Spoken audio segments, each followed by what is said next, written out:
me asumo como una persona totalmente sensible, recuperando esta última autora. Cuando sientes mucho, cuando sientes incluso como que este sentir va más allá de tu piel, es algo muy extraño, pero estos autores y específicamente Cioran lo transmiten muy bien.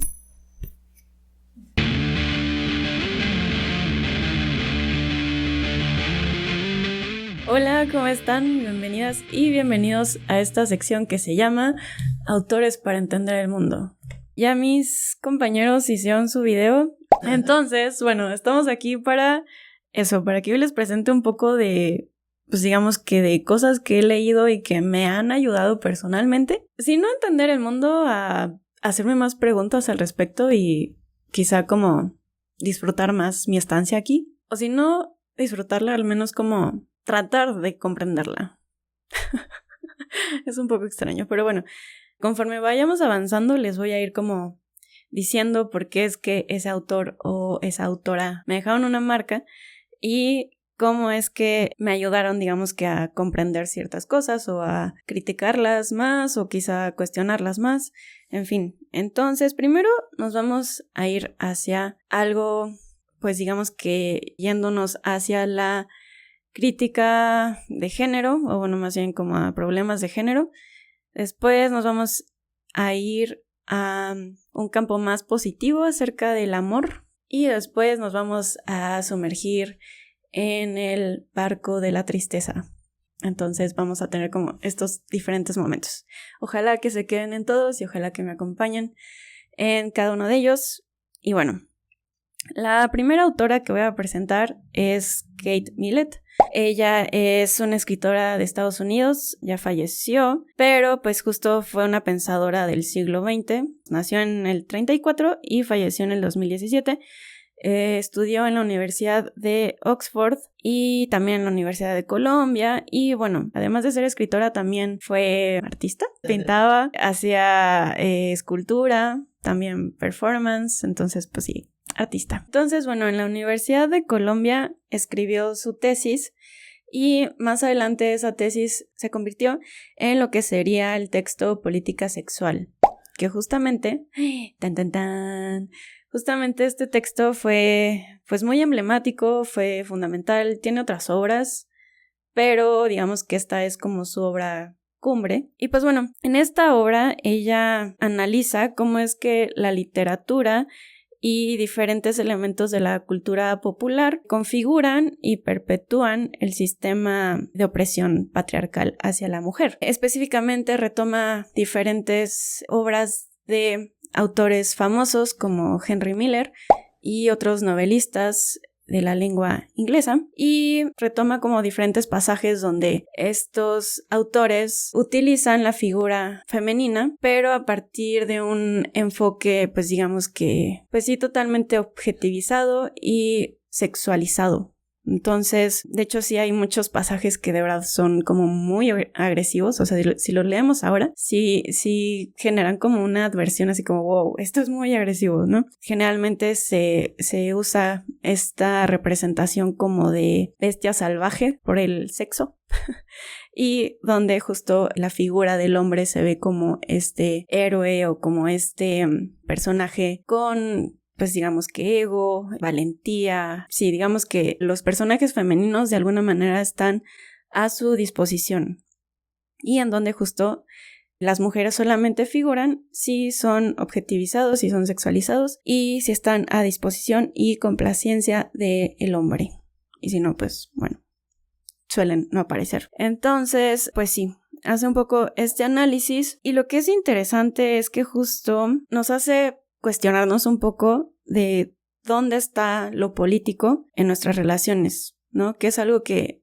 creo que en estos tiempos ya lo reflexionamos un poco más, pero en su momento fue algo como muy, muy revolucionario, ¿no? O sea, sí fue así como, how dare she a cuestionar esto, ¿no? O sea, y pues bueno, la respuesta es que justo la política se encuentra en la manera en que nosotros nos involucramos y nos relacionamos con las demás personas. Y esto también tiene que ver justo con las valoraciones sociales, con estas pautas sociales que se configuran de manera intersubjetiva. Y lo que ella dice es que al final esta estructura patriarcal la tenemos tan introyectada que justo la expresamos y la reproducimos a partir de lo más íntimo, que son estas relaciones sociales, ¿no? Y justo hablando de relaciones íntimas. Entonces, de aquí sale esta frase que es muy reconocida y muy sonada, que es: lo político es lo privado. Entonces, pues bueno, justo hablando incluso de relaciones sexoafectivas,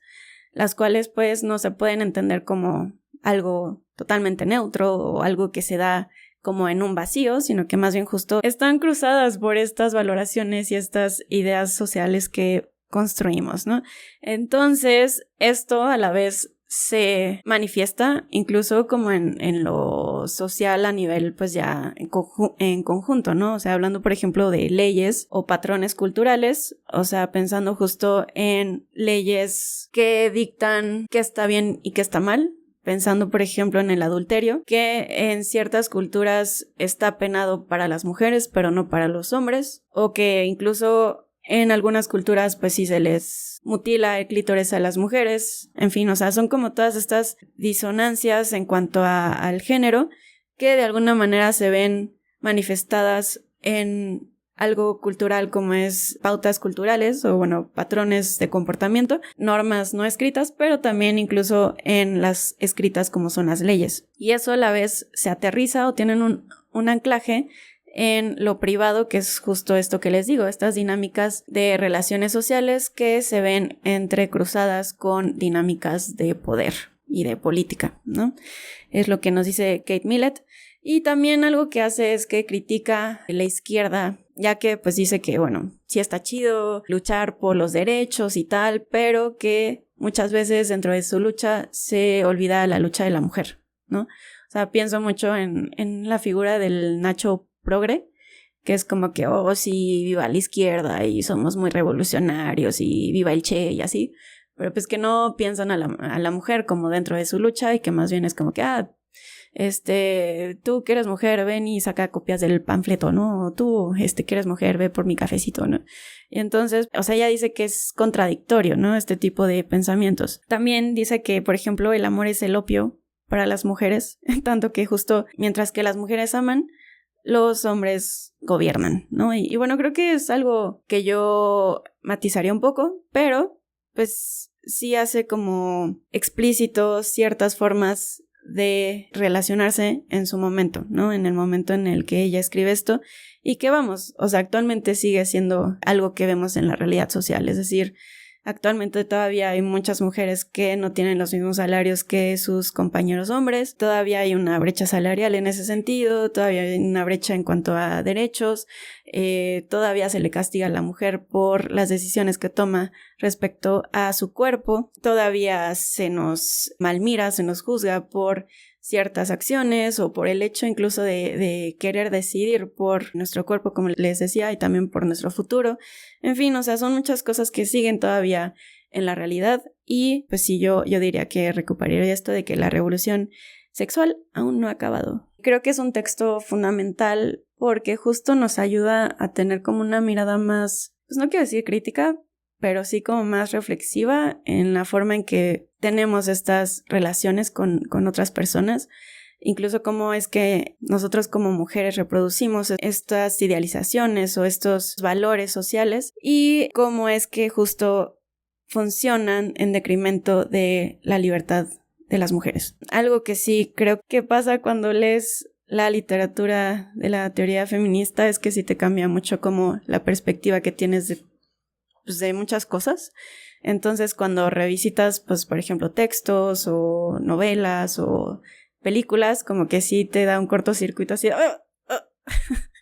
pero pues es interesante tener esta otra mirada. Ahora nos vamos a ir hacia el lado del amor, que es algo bien importante y que creo yo que pues habla mucho del ser humano, ¿no? Y para ello voy a retomar a Bell Hooks, que es otra autora estadounidense que nació en 1952 y que falleció hace no mucho, en el 2021. Ella fue docente, fue escritora, y lo que ella escribía pues era mucho también de teoría crítica, específicamente hablando de la interseccionalidad, es decir, de esta perspectiva de la teoría feminista, pero donde se le da como especial énfasis a la necesidad de un feminismo que incluya las mujeres de color y además a las mujeres trabajadoras, ¿no? Porque pensando un poco en este feminismo que fue muy importante, como el de Betty Friedan, que fue una feminista muy importante, pero que justo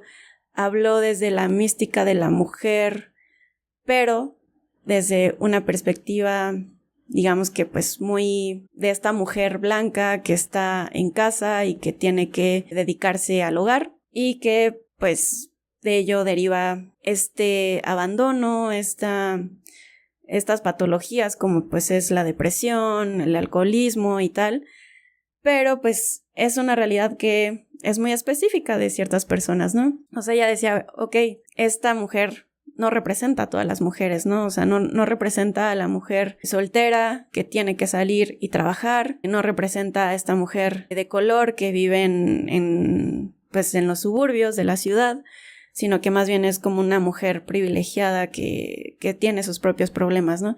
Entonces, de aquí sale este concepto de la interseccionalidad, digamos que tiene un antecedente más amplio, o sea, ella no creó este concepto, pero sí lo retoma y es parte central de lo que ella escribe. Ella, pues sí, justo fue una activista feminista que reconoce, pues, estas formas de opresión como es el racismo, el clasismo y el sexismo.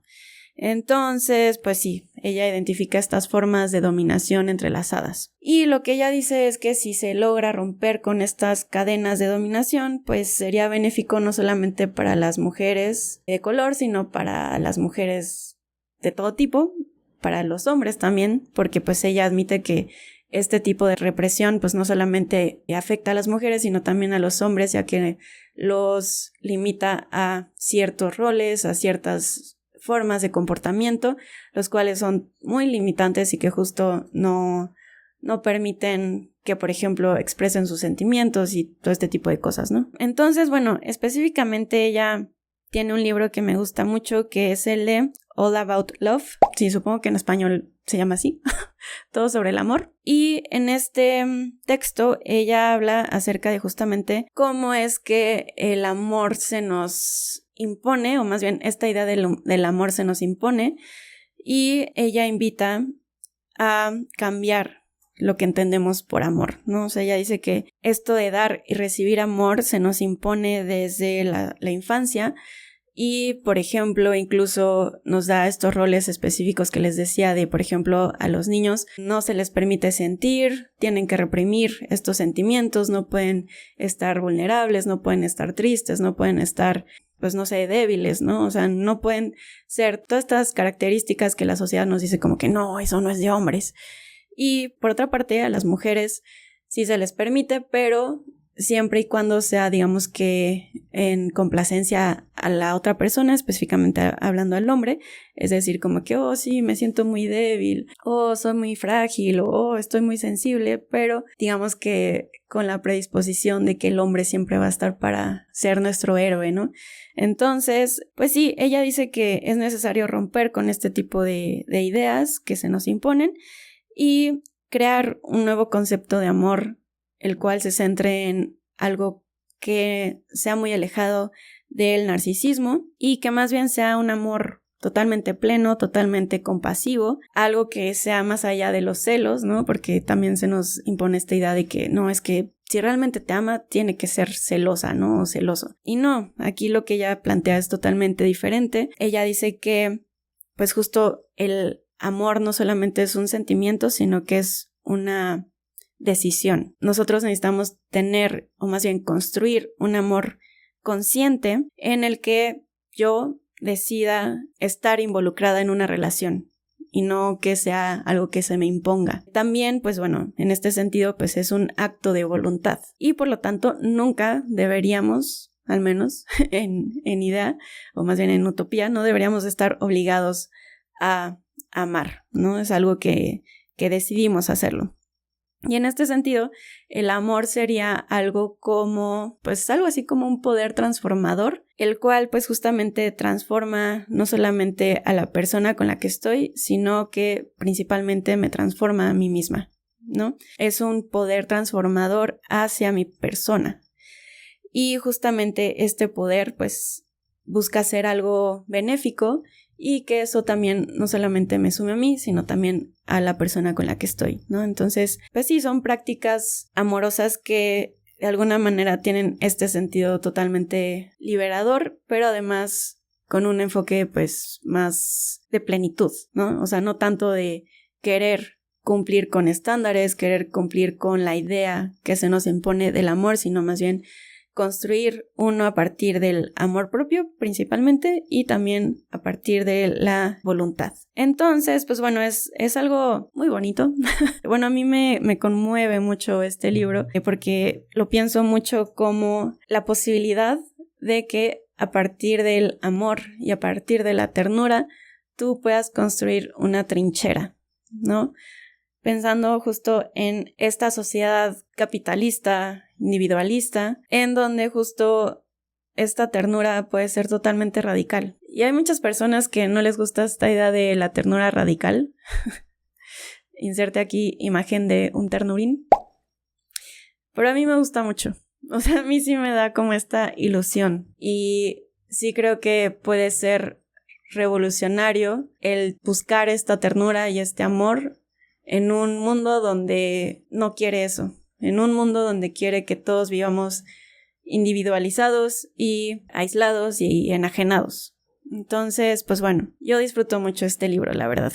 Y además, recomiendo mucho, ahí si tienen tiempo, buscar videos de Bell Hooks. Ella tiene videos donde habla, por ejemplo, incluso de la pedagogía, donde habla de la crítica hacia la cultura. Y específicamente estos videos de la pedagogía me parecen súper poderosos porque ella, por ejemplo, habla acerca de su experiencia. Como les digo, ella tiene esta capacidad de hablar acerca de la teoría crítica, pero también acerca de las experiencias.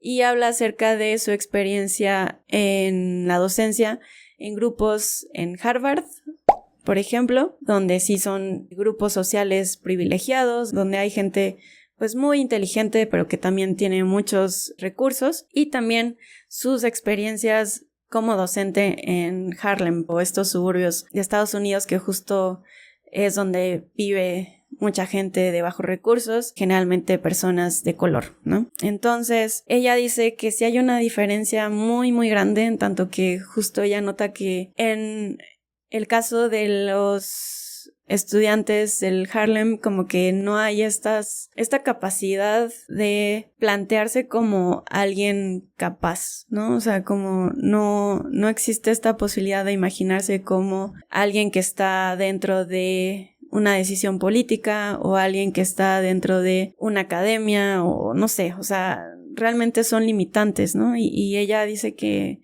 es muy poderoso y muy transformador el romper con eso, ¿no? Y darles la posibilidad de verse a sí mismos y a sí mismas como posibles creadoras de ideas geniales, ¿no? Nada más algo como ahí notapié que a mí me llega mucho porque pues yo soy docente, entonces pues sí, me llega mucho y es bonito. Finalmente, estamos con nuestro tercer autor. Como les decía, nos vamos a ir al campo del SAT. Ah, no del SAT. De la tristeza, pues. Entonces, bueno, vamos con nuestro buen amigo Émile Cioran, que tengo entendido que después se hizo llamar E.M. Cioran. Nuestro amigo nació en 1911 y murió en el 95. Él nació en Rumania. Su padre era un sacerdote griego ortodoxo y pues bueno, tuvo gran influencia de Nietzsche, como podrán adivinar, y de Schopenhauer. Desde pequeño tuvo como esta inclinación por la literatura y por la filosofía. Estudió en la Universidad de Bucarest.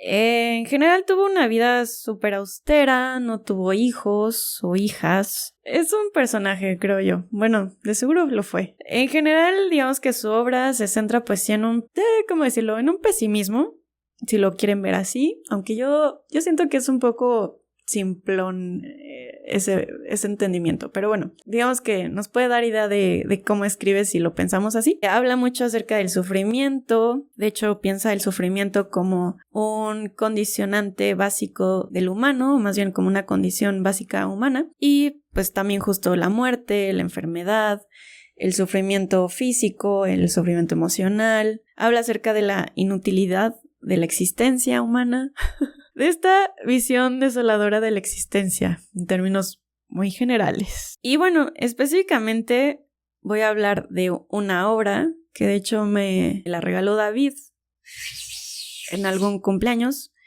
que es la de El inconveniente de haber nacido. O sea, ya... O sea, en realidad, él mismo decía, ¿no? Como que soy un accidente. ¿Por qué tomarme tan en serio la vida? Y pues bueno, a pesar de que él tenía como estas ideas repetitivas acerca del suicidio y tal, pues en realidad nunca lo hizo.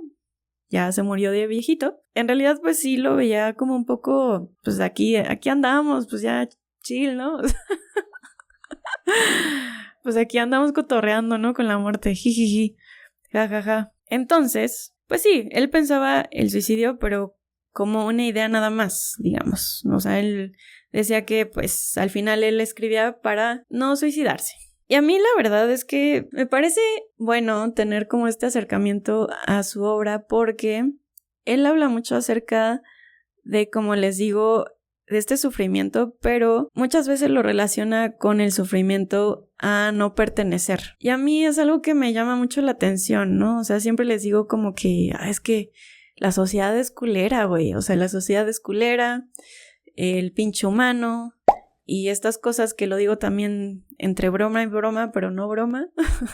Porque pienso mucho, o sea, desde mi enfoque de socióloga, si lo queremos ver así, pero que sí la sociedad tiende a ser muy culera con lo que no se adapta a lo que ella preestablece, ¿no? Entonces, pues justo viniendo de lo que hablábamos de estas categorías predeterminadas por la sociedad que se nos exige asumir e interiorizar, cuando no hacemos esto y cuando queremos ser como una alternativa a esto, se nos ve feo, se nos juzga, se nos aísla, se nos ve como algo estigmatizado, como algo que no pertenece justamente, ¿no? Entonces, eso puede generar sufrimiento, porque, pues sí, te ven como la otredad, como este otro que es diferente a mí y que no merece ser integrado, ¿no? Y eso es bien feo, eso es muy culero y causa dolor, o sea, causa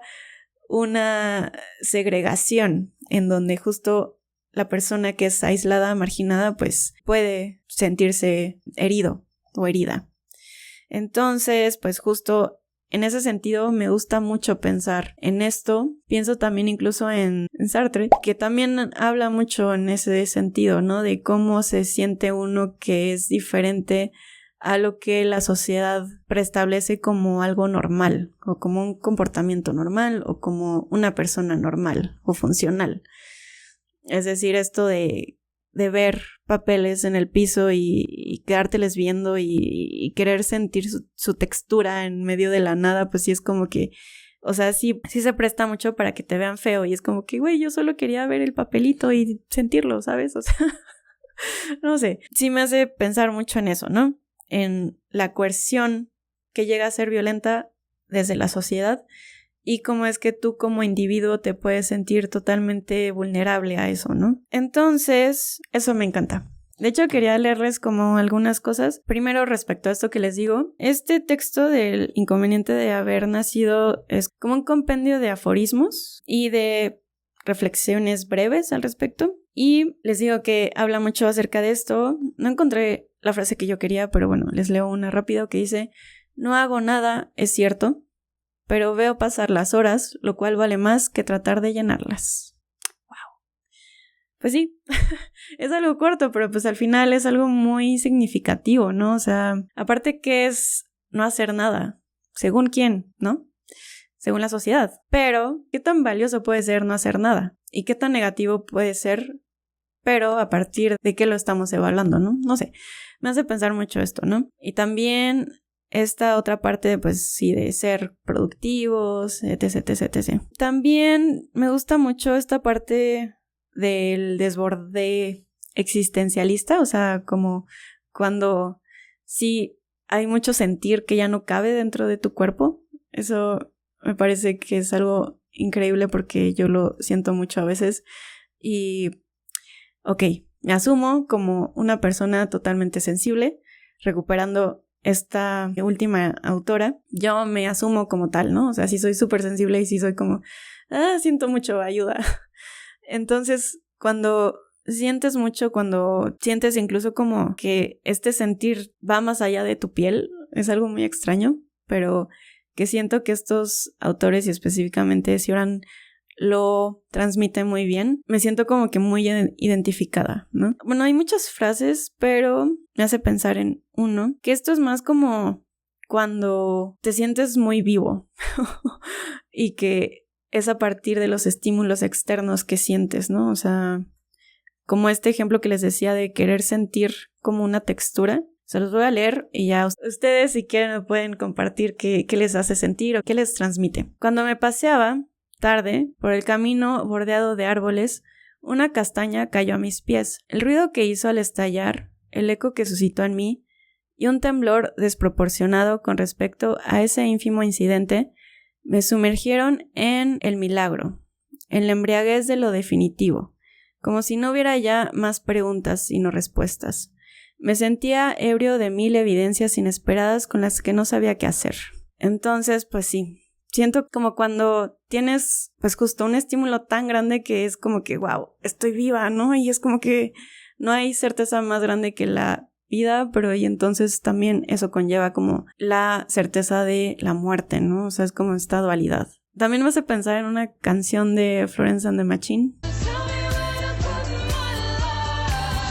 que quizá no viene al caso, ¿no? Pero pues bueno, sí habla también de sentir mucho, ¿no? Y de como que incluso llega a ser como muy abrumador, ¿saben?